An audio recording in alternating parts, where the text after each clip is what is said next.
What's up guys, Steve here, welcome back to my channel. So we're back at it again. Holy cow, did we have such a busy weekend, and it was just nuts. I ended up having like, what, almost a gallon of water in a trunk. What the heck is up with that? I don't get it. Anyway, if you guys are new to the channel, this is my channel, all about Turo, how to make your fleet run as smoothly as possible. I just go over my experiences with this current fleet that I have now. A little bit of background, we had a fleet in California, a little over 50 cars, and since then I've been out here in a different state, basically kind of duplicating that and making everything run as smoothly as possible. So make sure you guys do all that stuff down below, like, subscribe, and follow along, so that way you guys can stay up to date with what you need to do to make your fleets run as smoothly as possible. Definitely check the descriptions below, and that has basically everything that I use on the daily and anything that may help you guys out with your fleets. So let's get right into it. All right, now I had a couple weird things going on. I ended up having an exhaust leak on one of my cars.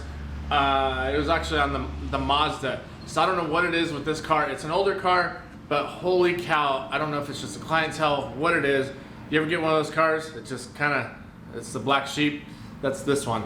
It's a super nice car. I love the car, it runs well, but it just attracts the wrong attention or the wrong renters. So I don't know what it is, but anyway, this renter, they ended up going out of town and put almost 2,000 miles in a matter of 3 days. So just constant driving. They did have an exhaust leak, and there was I think one of the headlights burned out, and that's probably from one of the monsoons out here. Water got in there, shorted out. I don't know what happened.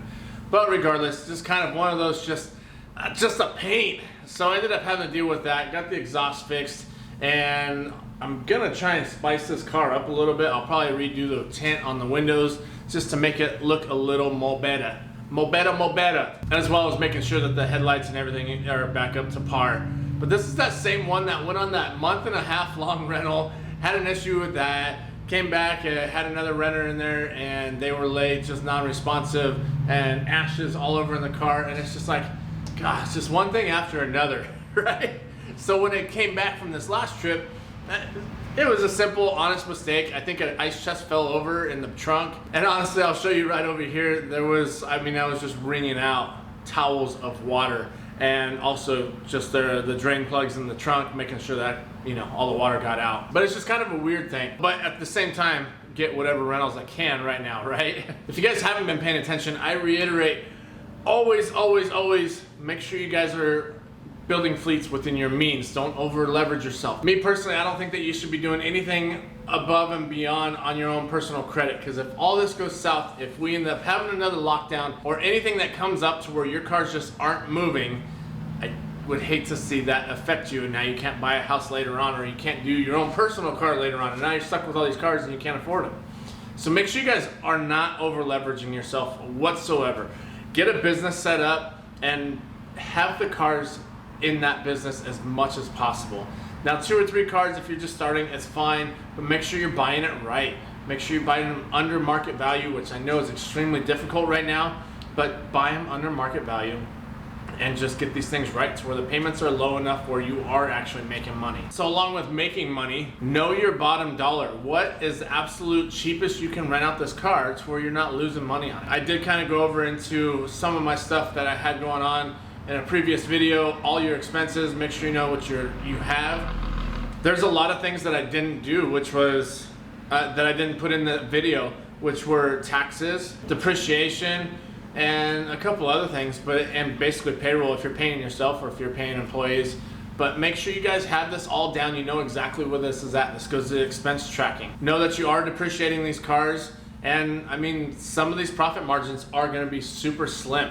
That last video that I did have the Jeep on there, this guy, but it only went out on 2 rentals, and I do consider it a business expense, but I hardly rent it out. I usually use it for myself personally, so that's kind of skewing the numbers a little bit, but at the same time, it's a business expense. It's an expense that I'm using going back and forth to where I park my cars to do whatever I need to. So yes, it could be making me more money, it could be worse. It could be, you know, really bleeding out a whole lot worse than it is. But that's neither here nor there. I probably will throw this thing back onto the platform here in a little bit and basically have it, it's just gonna rent better. Right now, it's still hot, it's still summertime, and people are going back to school. It's the end of summer, but people are going back to school. They're not renting as much, so once the snowboards start coming in, that's when I'm gonna throw this thing back on the platform, and that thing's gonna pull its weight, and hopefully more than its weight, to make up for the times that I actually have it off during the summer times. But definitely make sure, know what you're able to handle on your own.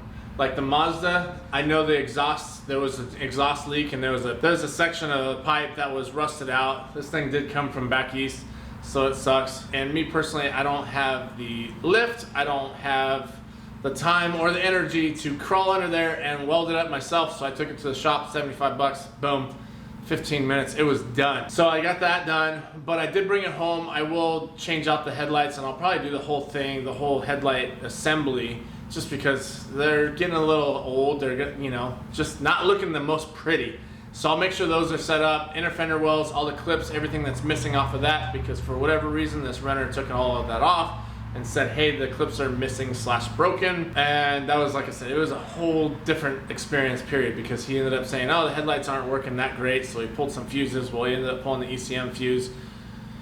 I don't know, just a whole lot of weird, right? You ever get those renters that it's just, what, which I will say he was trying to do what he could to, you know, make the car up to, I don't want to say up to standards, but he was trying to figure out things. But me personally, don't be messing around pulling fuses and this and that. Like, I don't know, maybe trying to reset GPS system.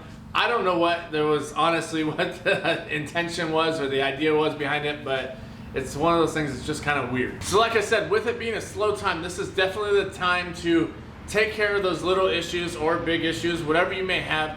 Get all that stuff taken care of, and get all these minor, you know, the oil changes, ACs checked, all the stuff that you should maintenance-wise get done. Do that now while everything's super slow. You guys should know by now that this is kind of a dead time in the rental service. And really, we just came off of a hyper-inflated time. The past 6-8 months were super good. So I think a lot of you guys are gonna be a little nervous when you start seeing the actual numbers, because the real numbers that you've been seeing for the past 6-8 months, that's not it. Those aren't real true numbers. This is why I say don't overextend yourself. Don't get payments that are ridiculously high. Just make sure you guys are covering yourself. Do what you need to. Get your cars up to par and get these things ready for when the season picks up again. I definitely think it will pick up. It's just a matter, and we've seen time and time before that it does slow down during this time because school's back in session and all that. But like I said, get everything prepared so that way when rentals boost up, ramp up again, you are set and ready to just send it. So hope this helped out. Make sure you guys do all that stuff below. Like I said, I'll be having a bunch more coming at you guys. So definitely stay tuned, and we will catch you guys on the next one. Like, subscribe, do all that stuff. Later, guys.